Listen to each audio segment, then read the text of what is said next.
Hi, hello mga kakusina. Welcome back to our YouTube channel.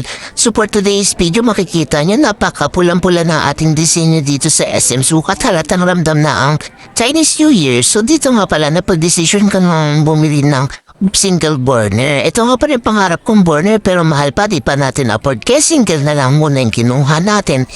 Nga pala, ito yung brand na kinuha ko kasi ito yung tumatak na sa masa. Ito yung madalas nating nadidinig. At the same time, good quality naman. Hindi ako nagpupumove please ha. Sadyang ito ay sariling opinion ko lamang. Tapos, after nyan, napagtanto ko na wala pa pala tong hose tsaka regulator. E di, ang lola mo, nataranta. Lumabas ako para pumunta ng hardware. At nagpatulong pa ako sa isang tricycle driver para habulin at tingnan kung bukas pa nga ba. Pero pagdating ko, sarado na. Buti na lang nakausap ko yung partner ko. Ang sabi niya, nagtitinda din naman pala ng regulator at hose yung mga nagtitinda ng gas. So doon na lang ako bumili. Napaka-excited ko na guys, no? Kasi nga, ramdam ko na yung lutuan ko ay bibigay na. Iyon ay electric. Tsaka, napagtanto ko na mas masarap po talaga ang luto kapag sa apoy. Kasi pag electric lamp, hindi po ganun kasarap. Lalo ng mga pritong, isda, mga ganyan. Tapos madalas pa nasusunugan ako. So dito unboxing na tayo. At super excited talaga ako sa pinaggagawa ko. Kasi first time ko magkaroon ng burner guys. Nasa Rilya. Salamat nga pala, shoutout nga pala sa aking kaibigan na binigay na lang niya ang lumang tangke niya. Dapat bibiling ko sa kanya pero ayaw na niya pabayaran. Salamat. Di na kita i-mention na. Alam mo na kung sino ka. Tapos, ayun na nga guys. Alam niyo ba na matagal kong pinag-isipan kung bibili ba talaga ako ng burner.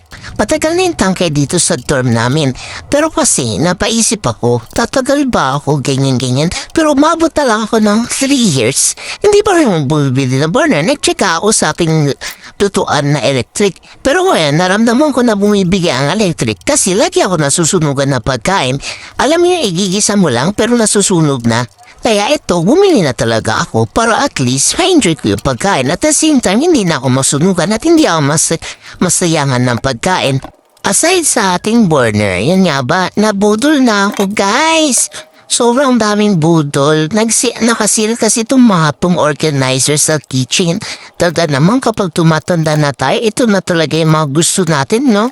So yan, nakabili ako ng isang kutsilyo na hindi ko alam kung para saan. Tapos nakabili ako kasi 20% off ang nakasulat dito sa mga panandok na malalaki like tinidor, kutsara. Tapos sobrang mura lang din nung nakabili kong lagayan ng toyo tsaka suka. Ang ganda pa kasi seal na seal siya.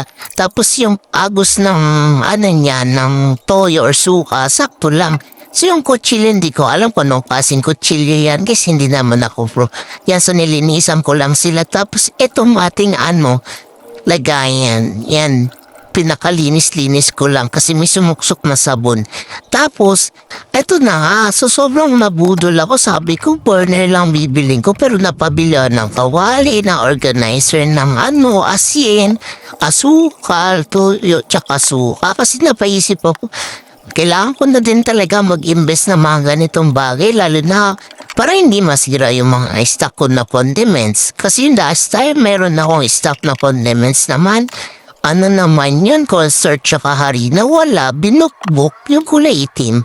So ito na nga din, so sobrang excited ko kung akong niluto dito. Alam niyo kung ano guys, syempre, pritong itlog, yun yung pinakamadaling lutuin eh. Tapos, after ng pritong itlog, tuyo. Masarap yun sa gabi. So nag-crave ako ng pang-breakfast na ulam, putahe. Pero sa dinner ko kakainin. O diba? Ayos din. So, abangan yan na lang guys sa mga susunod na araw. Madami na akong naisip na pwedeng lutuin. Mga recipe na alam kong papatok sa inyo. So, abangan yan na lang guys. Salamat sa inyong suporta.